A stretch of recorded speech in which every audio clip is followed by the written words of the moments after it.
Okay, hello everyone, welcome to learn life science. Myself Vinita Tiwari and जैसे कि आपको पता है कि हमारा जो टॉपिक है वीडियो का it is on enzymology. Okay, so ये जो मैं कॉन्सेप्ट स्टार्ट कर रही हूँ it is going to be a detailed concept on enzymology topic.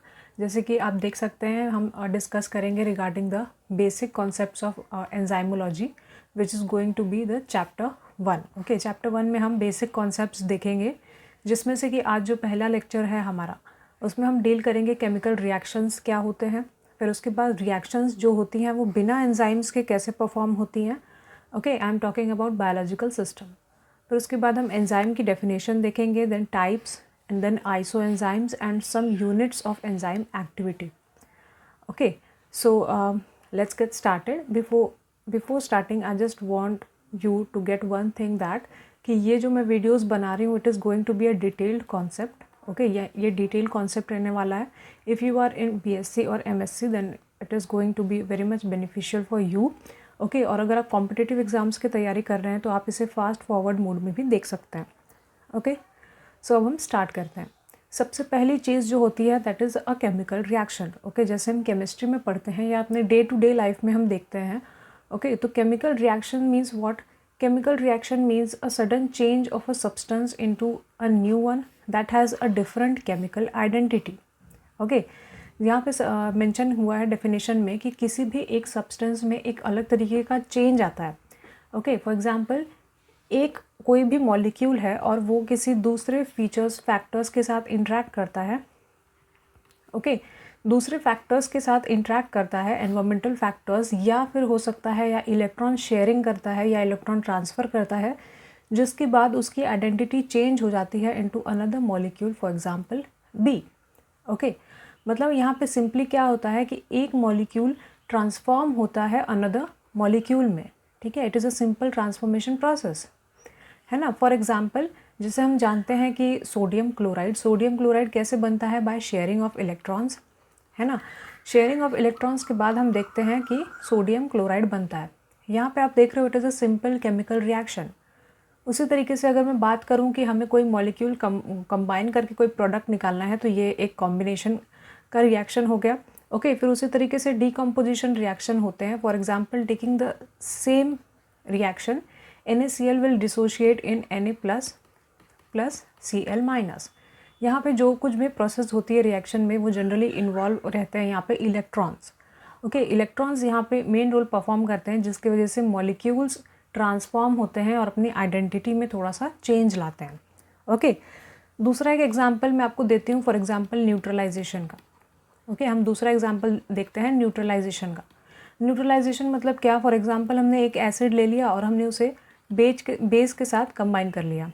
Okay, for example मैंने ये लिया। ओके, इसके बाद रिजल्ट क्या हम देखेंगे? एक तो सबसे पहले वेट अ मिनट, यहाँ पे HCl आएगा नहीं, यहाँ पे NaOH, sorry, HCl and NaOH मतलब एसिड एंड बेस जब रिएक्ट करते हैं तो यहाँ पे आप सिंपली देखोगे कि एक तो आपका NaCl बनेगा और साथ में आपका एक वाटर मॉलिक्यूल रिलीज होगा।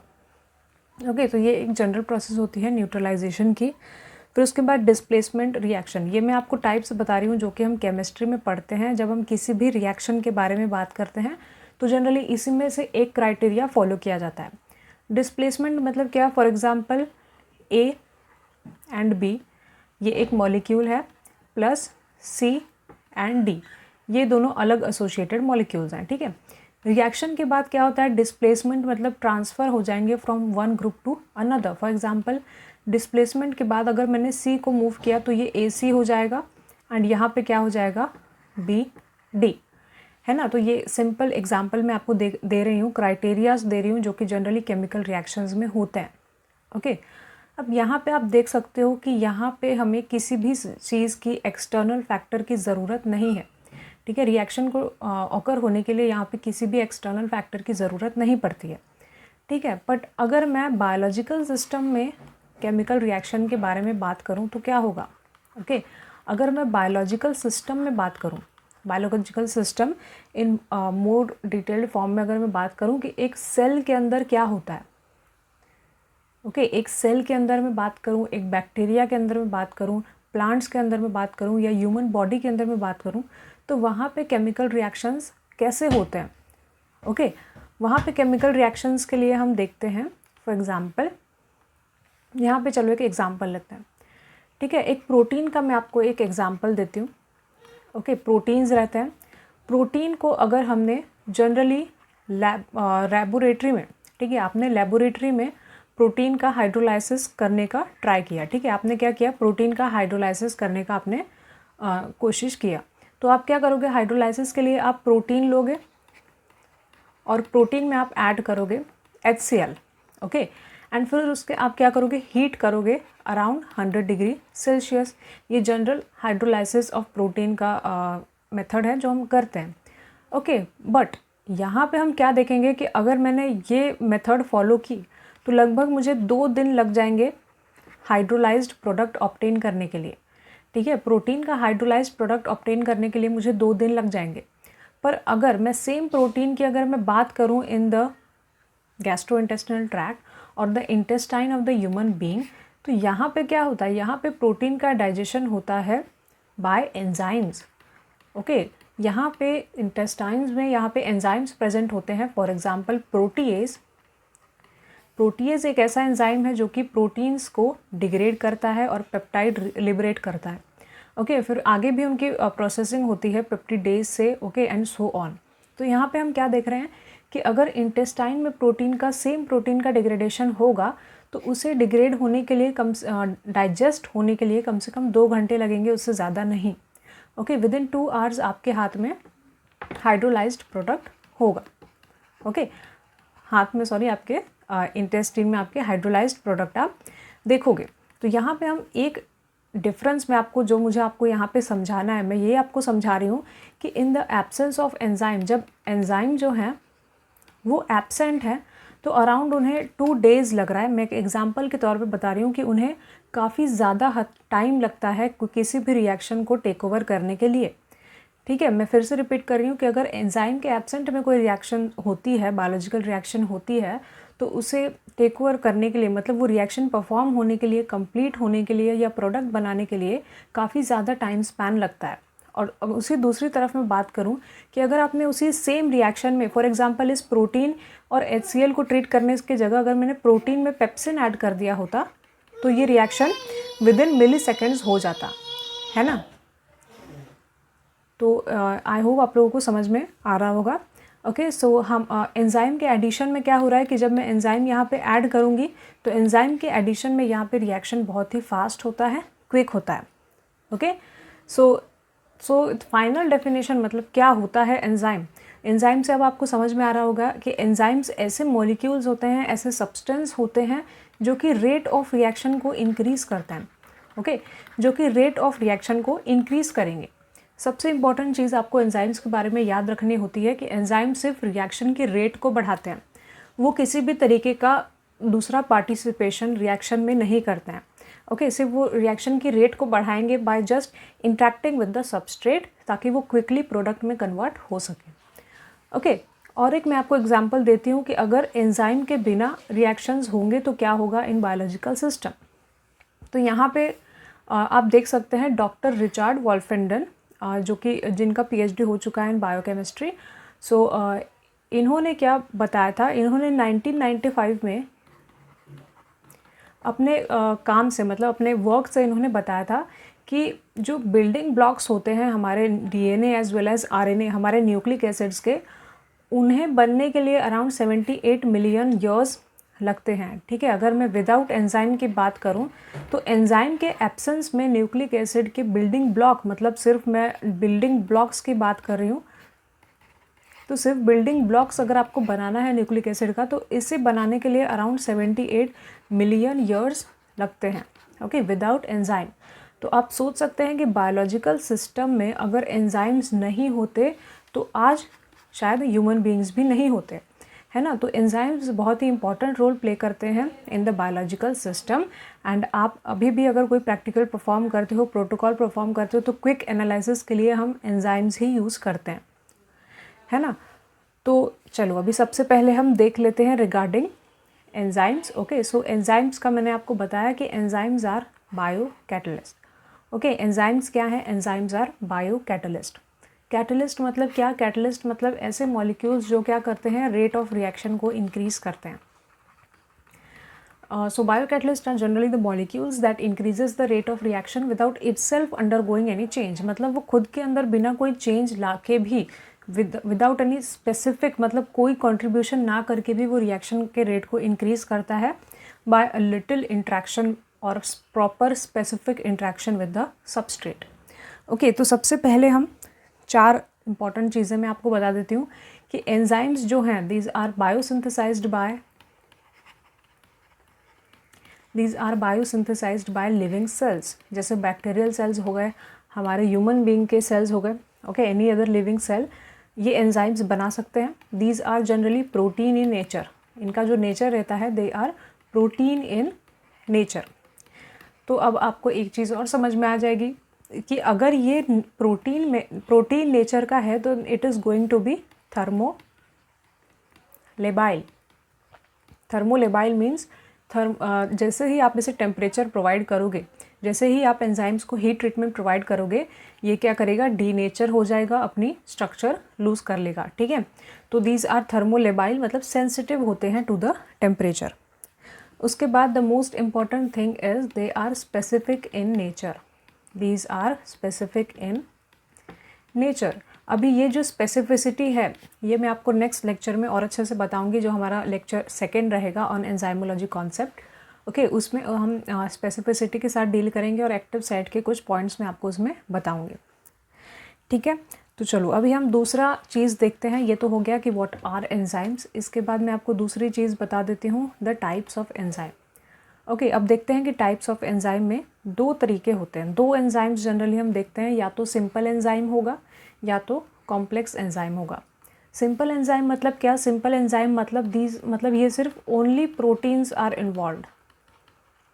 Only proteins are involve. Only proteins are involve का मतलब क्या? इसका मतलब फॉर एग्जांपल ये आपका कोई एंजाइम है, ठीक है, सिर्फ ये अकेले ही इन्वॉल्व रहेगा, मतलब एक स्ट्रक्चर प्रोटीन का सिर्फ ये अकेले ही रिएक्शन को कैटेलाइज करेगा. एग्जाम्पल की अगर मैं बात करूँ तो इसमें आते हैं आपके यूरिएज देन अमाइलेज. मतलब यहाँ पे मेरे कहने का मतलब ये है कि सिंपल एंजाइम्स में इन एंजाइम्स को दूसरे किसी भी फैक्टर की ज़रूरत नहीं पड़ती है किसी रिएक्शन को कैरी आउट करने के लिए. Okay, this is a simple meaning of simple enzymes. Okay, complex enzyme मतलब क्या? कॉम्प्लेक्स एंजाइम में हम कॉन्जुगेटेड मॉलिक्यूल्स देखते हैं. फॉर एग्जांपल यहाँ पे आपका जो प्रोटीन रहता है, for example protein part combine होता है नॉन प्रोटीन पार्ट के साथ. ओके, प्रोटीन पार्ट आपका नॉन प्रोटीन पार्ट के साथ कंबाइन रहता है. नॉन प्रोटीन पार्ट क्या होता है मैं अभी आपको बताती हूँ. जैसे कि यहाँ पे जो प्रोटीन पार्ट आप देख रहे हो इसे हम बोलते हैं apo enzyme. Okay, protein part जो रहता है उसे हम एपो एंजाइम बोलते हैं, और जो नॉन प्रोटीन पार्ट रहता है उसे हम प्रोस्थेटिक ग्रुप बोलते हैं. ओके, अब यहाँ पे क्या है कि कॉम्प्लेक्स एंजाइम में वो एंजाइम्स इंक्लूड होते हैं जिनके एपो एंजाइम्स जो हैं वो रिएक्शन तभी कैरी आउट कर सकते हैं जब तक उनका प्रोस्थेटिक ग्रुप उनके साथ एसोसिएटेड है तब तक. ठीक है, मतलब अगर एपो एंजाइम प्रेजेंट है और प्रोस्थेटिक ग्रुप उसका प्रेजेंट नहीं है तो वो रिएक्शन को कैरी आउट नहीं कर सकता. ठीक है, तो दोनों के प्रेजेंस जब होती है तभी ये फुल्ली फंक्शनल कहा जाता है. ओके, जब दोनों प्रेजेंट रहेंगे तब इसे हम फुल्ली फंक्शनल बोलेंगे. एंड इस फुल्ली फंक्शनल को एंजाइम को हम बोलते हैं होलो एंजाइम. ओके, इसी फुल्ली फंक्शनल एंजाइम को हम बोलते हैं होलो एंजाइम. ठीक है, आई होप आप लोगों को समझ में आ रहा होगा. अभी मैं बात करती हूँ regarding the prosthetic group. Prosthetic group में क्या बात करनी है कि प्रोस्थेटिक ग्रुप मतलब क्या है. प्रोस्थेटिक ग्रुप में आपके जनरली 2 मॉलिक्यूल्स इन्वॉल्व होते हैं. ओके, या तो इन्वॉल्व होगा यहाँ पे को एंजाइम, या तो हम डायरेक्टली ऑर्गेनिक इनऑर्गेनिक से बात करते हैं. Just a minute. ओके, मैं प्रोस्थेटिक ग्रुप के बारे में यहाँ पे लिखती हूँ. प्रोस्थेटिक ग्रुप जो है या तो वो ऑर्गेनिक हो सकते हैं, organic molecule. Okay, organic molecule हो सकते हैं, फॉर एग्जांपल को एंजाइम है ना, ये इसका अच्छा एग्जांपल है कि प्रोस्थेटिक ग्रुप फॉर एग्जांपल को एंजाइम हो सकता है, या तो फिर इनऑर्गेनिक मॉलिक्यूल हो सकते हैं. इनऑर्गेनिक मॉलिक्यूल्स में हम देखते हैं रिगार्डिंग द मेटल आयंस. अब ये मैं क्या बोल रही हूँ अभी आपको समझ में आ जाएगा. देखो, अभी मैं एग्जांपल लेती हूँ इनऑर्गेनिक प्रोस्थेटिक ग्रुप का. फॉर एग्जांपल जैसे कि हम जानते हैं कि ठीक है, जैसे हम एक एंजाइम लेते हैं डीएनएज. डीएनएज क्या है? डीएनएज एक ऐसा एंजाइम है जो डीएनए को डिग्रेड करता है। ओके, डीएनए के ऊपर कटिंग का काम करता है डीएनएज। पर ये जो डीएनएज है ये आपका एपो एंजाइम है। ओके, डीएनएज क्या है? ये आपका एपो एंजाइम है। इसे ज़रूरत पड़ती है एक प्रोस्थेटिक ग्रुप की, एक इनऑर्गेनिक मेटल आयन की, जिसे हम बोलते हैं magnesium ions. Okay, magnesium ion और डीएनएज जब साथ में कंबाइन होते हैं तभी हम इसे फुल्ली फंक्शनल होलो एंजाइम बोलते हैं, एंड तभी ये एक्टिव फॉर्म में प्रेजेंट रहता है और डीएनए के ऊपर कट आउट करता है। अगर यहाँ पे मैग्नीशियम आयंस एब्सेंट रहेंगे तो डीएनएज अपनी एक्टिविटी नहीं परफॉर्म कर सकता, है ना। तो यहाँ पे आपको एक चीज़ क्या सीखने को मिली कि अगर हमें कभी डीएनए का डिग्रेडेशन रोकना है सेल के अंदर, तो हम क्या कर सकते हैं? डीएनएज को इनएक्टिवेट कर सकते हैं by simply chelating this magnesium ion. हम क्या करेंगे? मैग्नीशियम आयन का चिलेशन कर देंगे। चिलेशन कर देंगे कैसे करेंगे? बाय यूजिंग ईडीटीए, है ना। आपने सिंपली ईडीटीए भी डाल दिया तो अब क्या होगा? वो मैग्नीशियम आयन को चिलेट कर देगा और डीएनएज आपका इनएक्टिव हो जाएगा। ओके, आई होप आप लोग समझ पा रहे होंगे। अगर आप लोगों को डाउट होगा तो आप लोग कमेंट बॉक्स में ऑब्वियसली मेंशन कर सकते हैं। Now moving on next. अभी नेक्स्ट चीज़ मैं आप लोगों को बताती हूँ। ओके, ये बेसिक चीज़ें हैं थोड़ी रिगार्डिंग एंजाइम्स। जैसे कि यहाँ पे एंजाइम होता है इंट्रा सेल्यूलर और एक्स्ट्रा सेल्यूलर। टर्म से ही हमें समझ में आ रहा है कि इंट्रा सेल्यूलर मतलब within the cell, extracellular means outside the cell. Intracellular मतलब क्या होता है? अभी एंजाइम क्या है? एंजाइम की अगर मैं बात करूँ तो आपका डीएनए होता है। आपका जो डीएनए है वो आरएनए बनाएगा, आरएनए आपका प्रोटीन बनाएगा, और इन्हीं प्रोटीन्स में से एंजाइम्स भी कुछ कंट्रीब्यूशन करते हैं। ये जो एंजाइम है आपके, फॉर एग्जांपल साइटोप्लाज्म में जो आपके एंजाइम्स प्रेजेंट होते हैं, या तो वो within the cell act करेंगे, मतलब इस सेल में अगर उनका सिंथेसिस हुआ तो वो इसी सेल में एक्शन परफॉर्म करेंगे, जैसे ऑक्सीडेशन हो गया, रिडक्शन हो गया, माइटोकॉन्ड्रिया में कोई रिएक्शंस हो रही हैं तो वो एंजाइम्स यहीं पे अपना रोल प्ले करेंगे, ठीक है। एक्स्ट्रा सेल्यूलर मतलब क्या होता है कि सिंथेसिस तो उनका यहाँ होगा पर उनकी एक्शन क्या होगी? दूसरी जगह होगी, ठीक है। मतलब इनका ये एंजाइम्स सेल से रिलीज़ होके, सेल्स में से रिलीज़ होके ये एंजाइम्स क्या करेंगे? अपने टारगेट साइट के पास पहुँचेंगे और वहाँ पे अपनी रिएक्शंस परफॉर्म करेंगे। एक सिंपल एग्जांपल अगर इसका हम देखें तो इसका एक सिंपल एग्जांपल होता है pancreatic enzymes. Pancreatic enzymes pancreas में सिंथेसाइज तो होते हैं पर उनका टारगेट कहाँ होता है? उनका टारगेट होता है हमारे इंटेस्टाइन में, हमारे स्टमक में, जहाँ पे वो अलग अलग एंजाइम्स को रिलीज़ करते हैं और फिर हमारा डाइजेशन होता है। तो वो क्या है? वो एक एक्स्ट्रा सेलुलर एंजाइम है। ओके, सो ये तो सिंपल था रिगार्डिंग दिस। उसके बाद और एक टर्म आता है एंजाइमोलॉजी में जिसे हम बोलते हैं isoenzymes. Isoenzymes in simple terms means these are the multiple form of same enzyme catalyzing the same reaction, ठीक है। मतलब क्या? रिएक्शन तो वही होगी, रिएक्शन तो वही होगी पर जो मॉलिक्यूल, जो एंजाइम है, फॉर एग्जांपल एक्स, उसके बहुत सारे फॉर्म्स होंगे। फॉर एग्जांपल x1 हो गया, x2 हो गया, x3 हो गया, मतलब एक ही एंजाइम के बहुत सारे फॉर्म्स रहेंगे और वो एक ही रिएक्शन को हर जगह कैटलाइज करेंगे, ठीक है। अभी इसका मैं एग्जांपल दे देती हूँ। बहुत ही फेमस एग्जांपल है आइसो एंजाइम का, that is lactate dehydrogenase. Okay, अभी इसके बारे में हम देख लेते हैं। एक और चीज़ मैं आपको बताना भूल गई कि ये जो फॉर्म्स रहते हैं, मल्टीपल फॉर्म, अलग अलग फॉर्म रहते हैं, ये डिफ़र किस में करते हैं? मतलब आप एक फॉर्म को दूसरे फॉर्म से कैसे डिफ़र कर सकते हो? तो आप देखोगे कि उनकी फ़िज़िकल या केमिकल प्रॉपर्टी काफ़ी ज़्यादा अलग रहती है। अगर आपने इनका इलेक्ट्रोफोरेसिस किया तो उनकी जो मोबिलिटी होती है, माइग्रेशन जो होती है उनकी जेल पे, वो भी काफ़ी डिफ़र करती है ना। Km एंड Vmax, ये जो यूनिट्स हम आगे देखेंगे एंजाइमोलॉजी में, ये भी काफ़ी हद तक इनका डिफ़र करता है। ओके, एंड चलो अब देखते हैं एग्जाम्पल में बात करती हूँ लैक्टेट डिहाइड्रोजिनेज का। Okay, so lactate dehydrogenase is generally a tetramer. मतलब क्या? Tetramer means it is composed of 4 सब यूनिट, ठीक है। चलो ऐसे मान लेते हैं।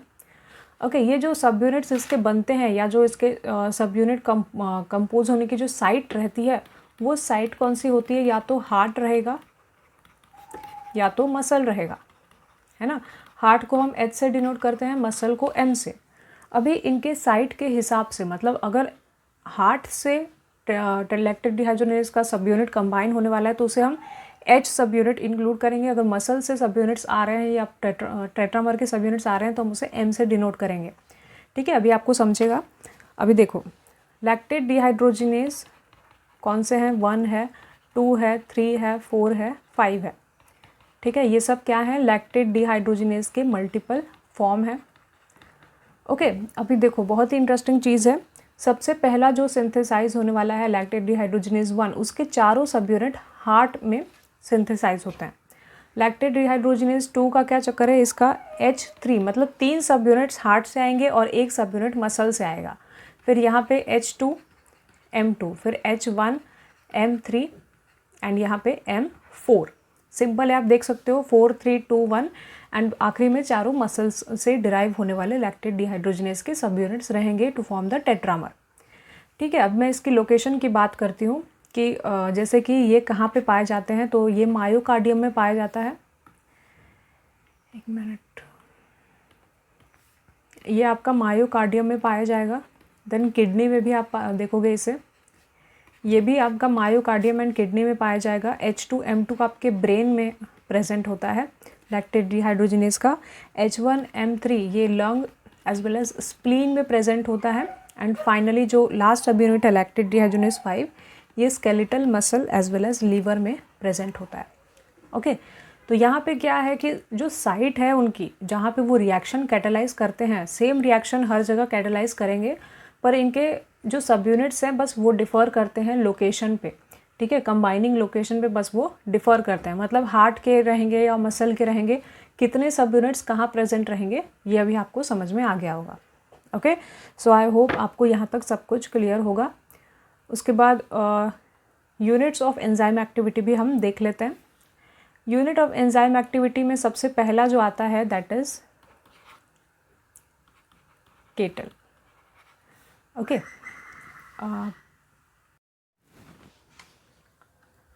Okay, so units of enzyme activity में हम देखते हैं regarding the first unit which is katal. Okay, इसको हम KAT से भी डिनोट करते हैं। So katal means what? It generally denotes the activity of enzyme when the mole of substrate is getting converted into product per second. Okay, अब इस चीज़ को आप समझने की कोशिश करो कि एक सेकेंड में कितना मोल ऑफ सबस्ट्रेट प्रोडक्ट में कन्वर्ट हो रहा है, इसे आप केटल से डिनोट करोगे। ठीक है, तो अभी हम यहाँ पे देख सकते हैं कि ये जो मोल है ये काफ़ी ज़्यादा मतलब काफ़ी बड़ा टर्म हो जाता है पर सेकेंड के हिसाब से। ओके, मतलब अगर आप इसे कंपेयर करेंगे तो काफ़ी ज़्यादा बड़ा टर्म हो जाता है और काफ़ी ज़्यादा डिफ़िकल्ट होगा इसका कैलकुलेशन। तो इसी को अगर हमने मॉडिफाई किया तो इसका जो दूसरा यूनिट आता है उसे हम इंटरनेशनल यूनिट बोलते हैं। इंटरनेशनल यूनिट IU, या तो इसी चीज़ को हम एंजाइम एक्टिविटी भी बोलते हैं। ओके, एंजाइम एक्टिविटी भी बोलते हैं, इसे U से भी डिनोट किया जाता है। एंजाइम एक्टिविटी सिंपली मतलब क्या? Enzyme activity is the micromole of substrate getting converted into product पर मिनट। यहाँ पे आपका एस्टिमेशन करना आपको बहुत इजी हो जाएगा। और आपको यहाँ पे सिंपली ये कैलकुलेट करना है कि 1 मिनट के अंदर या पर मिनट के हिसाब से कितना माइक्रोमोल ऑफ सबस्ट्रेट प्रोडक्ट में कन्वर्ट हुआ। या तो सिंपली आप ऐसे भी कैलकुलेट कर सकते हो कि कितना माइक्रोमोल ऑफ प्रोडक्ट फॉर्म हुआ है पर मिनट। ओके, पर मिनट के हिसाब से कितना माइक्रोमोल ऑफ प्रोडक्ट फॉर्म हुआ है। यहाँ पे हमें क्या देखना पड़ रहा है? यहाँ पे हमें देखना पड़ रहा है कि कितना मोल ऑफ प्रोडक्ट तैयार हो रहा है पर सेकेंड के हिसाब से।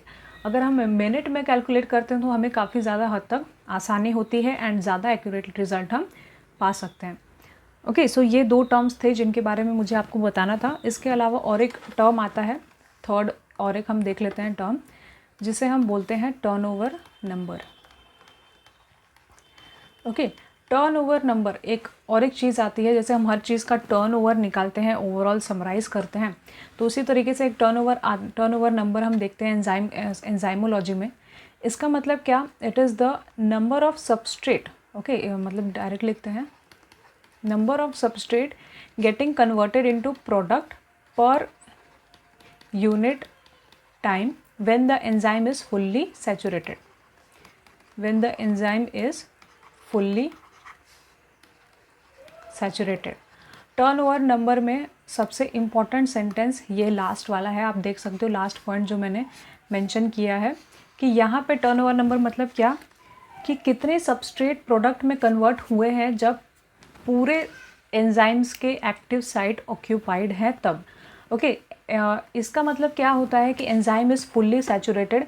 एंजाइम इज़ फुल्ली सैचुरेटेड मतलब एंजाइम की जो एक्टिव साइट है वो ऑक्यूपाइड है। ठीक है, अगर आपको नहीं समझ में आ रहा है तो मैं आपको यहाँ पे एग्जांपल देती हूँ। समझ लो ये 2 वेसल हैं, इन 2 वेसल्स में सबस्ट्रेट और सबस्ट्रेट और एंजाइम्स आपने ऐड किया है। यहाँ पे आपने ऐड किया है समझ लो 100 एंजाइम्स मॉलिक्यूल। ठीक है, यहाँ पे आपने 100 एंजाइम मॉलिक्यूल ऐड किया है एंड इसमें सबस्ट्रेट भी प्रेजेंट है। और यहाँ पे आप देखोगे यहाँ पे भी उतने ही 100 एंजाइम्स प्रेजेंट हैं। ठीक है, अब यहाँ पे आप देखो एक चीज़ कि यहाँ पे अगर मैं आपको बोलूँ कि ये जो 100 एंजाइम्स फर्स्ट वेसल में प्रेजेंट हैं, इनमें से जो 50 एंजाइम्स थे उनके एक्टिव साइट ऑक्यूपाइड है। मतलब 50 एंजाइम्स जो है वो रिएक्शन को कैटेलाइज कर रहे हैं और सबस्ट्रेट को प्रोडक्ट में कन्वर्ट कर रहे हैं। ओके, तो मतलब इसे हम क्या बोलेंगे, इट इज़ पार्शियली सैचुरेटेड। और अगर मैं बोलूँ कि 100 के 100 एंजाइम्स जो सेकेंड वेसल में हैं, उन 100 एंजाइम्स का जो एक्टिव साइट है वो सबस्ट्रेट से ऑक्यूपाइड है और जो नंबर कन्वर्ट हो रहा है, मतलब जो सबस्ट्रेट प्रोडक्ट में कन्वर्ट हो रहे हैं, उसे हम टर्नओवर नंबर बोलेंगे। और जो पूरे जब कम्प्लीटली मतलब ऑक्यूपाइड रहेगा एक्टिव साइट, तब हम उसे फुल्ली सैचुरेटेड कंडीशन बोलेंगे। ठीक है, मैं एक बार वापस रिपीट कर देती हूँ, शायद आपको नहीं समझ में आया हो तो। ठीक है, मतलब मैं पहले वेसल का कंडीशन आपको दिखा रही हूँ जब 50 एंजाइम वेसल में प्रेजेंट है और उनका जो एक्टिव साइट है वो पार्शियली ऑक्यूपाइड है। ठीक है, मतलब आधे ही सबस्ट्रेट प्रोडक्ट में कन्वर्ट हो रहे हैं। ठीक है, और अगर मैं आपको दूसरा कंडीशन दूं कि जितने भी एंजाइम प्रेजेंट है वेसल में उन सबका एक्टिव साइट ऑक्यूपाइड है, तो इसे हम फुल्ली सैचुरेटेड कंडीशन बोलेंगे। The enzyme is fully saturated and इस कंडीशन में जितने भी सबस्ट्रेट प्रोडक्ट में कन्वर्ट हो रहे हैं उसे हम टर्नओवर नंबर बोलते हैं। ओके, आई होप अभी आपको क्लियर हो गया होगा। ठीक है, अगर आपको फिर भी डाउट है तो आप कमेंट में डाल सकते हो, मैं वहाँ पे आपको एक्सप्लेन कर दूँगी। ठीक है, सो आई होप आप लोगों को सारे कॉन्सेप्ट अच्छे से समझ में आ गया होगा। Thank you so much. जो हमारी नेक्स्ट क्लास होगी, जो नेक्स्ट पार्ट है इसका लेक्चर 2, उसमें हम एंजाइम्स के क्लासेस देखेंगे और फिर उसके बाद मुझे आपको बताना है कि एक्टिव साइट्स में कौन कौन से इंपॉर्टेंट फीचर्स होते हैं, कैरेक्टरिस्टिक्स होते हैं, स्पेसिफिसिटी के बारे में भी हम बात करेंगे। एंड द मोस्ट इम्पॉर्टेंट चीज़ जो मैं आपको बताने वाली हूँ कि फैक्टर्स अफेक्टिंग, ठीक है, कौन कौन से फैक्टर्स हैं जो एंजाइम एक्टिविटी को अफेक्ट करते हैं, ये भी हम डिस्कस करेंगे। Okay, till that don't forget to like, subscribe and share with your friends. Okay, thank you so much for watching.